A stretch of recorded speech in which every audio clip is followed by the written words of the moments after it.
ప్రపంచంలో ఎక్కడికి వెళ్ళినా భారతీయ సంస్కృతి, హిందూ సాంప్రదాయాలు స్పష్టంగా కనిపిస్తాయి.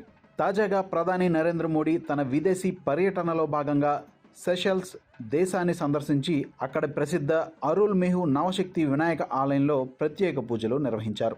అనంతరం అక్కడ నివసిస్తున్న భారతీయ ప్రవాసులతో ఆయన ఆత్మీయంగా ముచ్చటించారు.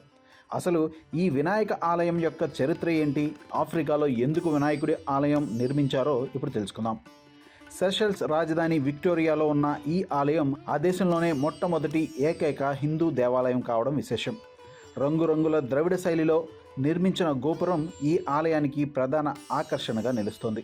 1984లో సెషెల్స్ హిందూ కోవిల్ సంఘం ఏర్పడి 1992లో ఈ నవశక్తి వినాయక ఆలయాన్ని ప్రతిష్ఠించింది. ఇక్కడ ప్రధాన దైవంగా విఘ్నేశ్వరుడు కొలువే ఉండగా మురుగన్, నటరాజస్వామి, దుర్గాదేవి, శ్రీనివాస పెరుమాళ్, భైరవుడు, చండీకేశ్వరుడి విగ్రహాలు కూడా భక్తులకు దర్శనమిస్తాయి. ఈ నవశక్తి వినాయకుడికి నమస్కరించి ఏ కోరిక కోరుకున్నా తప్పకుండా నెరవేరుస్తాడని అక్కడి భక్తుల నమ్మకం. సెషెల్స్లో హిందువుల సంఖ్య తక్కువైన ఈ ఆలయం భారతీయ సాంప్రదాయాలకు సజీవ ప్రతీకగా నిలిచింది. ఈ ఆలయంలో ప్రతి సంవత్సరం జరిగే తైపూసం కావడి ఉత్సవం ఎంతో వైభవంగా నిర్వహిస్తారు. తైపూసం అనేది తమిళనాడు, మలేషియా మరియు ప్రపంచవ్యాప్తంగా ఉన్న తమిళ హిందువులు అత్యంత భక్తి శ్రద్ధలతో జరుపుకునే ఒక పవిత్రమైన పండుగ. శివపార్వతుల కుమారుడైన స్వామి మురుగన్కు ఈ ఉత్సవం అంకితం చేయబడింది. 1993లో ప్రారంభమైన ఈ వేడుకలకు విశేష ఆదరణ లభించడంతో 1998 నుండి సెషెల్స్ ప్రభుత్వం ఈ పండుగ రోజును అధికారిక సెలవు దినంగా ప్రకటించింది. ప్రస్తుతం రథకావడి ఊరేగింపుతో వేలాది మంది భక్తులు ఈ వేడుకల్లో పాల్గొంటున్నారు. విదేశీ నేలపై భారతీయ సంస్కృతిని సజీవంగా నిలబెట్టిన అరుదైన దేవాలయాల్లో ఇది ఒకటి.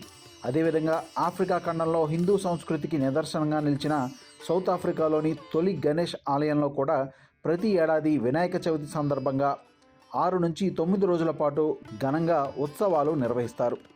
వినాయకుడి వాహనమైన మూషికం గుర్తుతో జెండా ఎగురవేసి ఇక్కడ వేడుకలను ప్రారంభించడం ఒక ప్రత్యేక సాంప్రదాయం.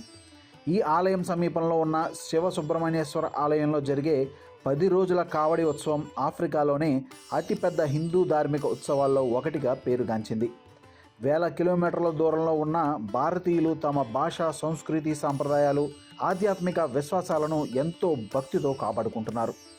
సెషెల్స్లోని వినాయక ఆలయం, సౌత్ ఆఫ్రికాలోని తొలి గణేష్ ఆలయం అందుకు ప్రత్యక్ష నిదర్శనాలుగా నిలుస్తాయి. ఈ చారిత్రాత్మక ఆలయాలను ప్రధాని నరేంద్ర మోడీ సందర్శించడం ద్వారా ప్రపంచవ్యాప్తంగా భారతీయ సంస్కృతికి లభిస్తున్న గౌరవం మరోసారి స్పష్టమైంది. విదేశాల్లోనూ మన భారతీయ ఆధ్యాత్మిక వారసత్వం ఎంత గొప్పగా ఉందో ఈ ఆలయాలు చాటి చెబుతున్నాయి.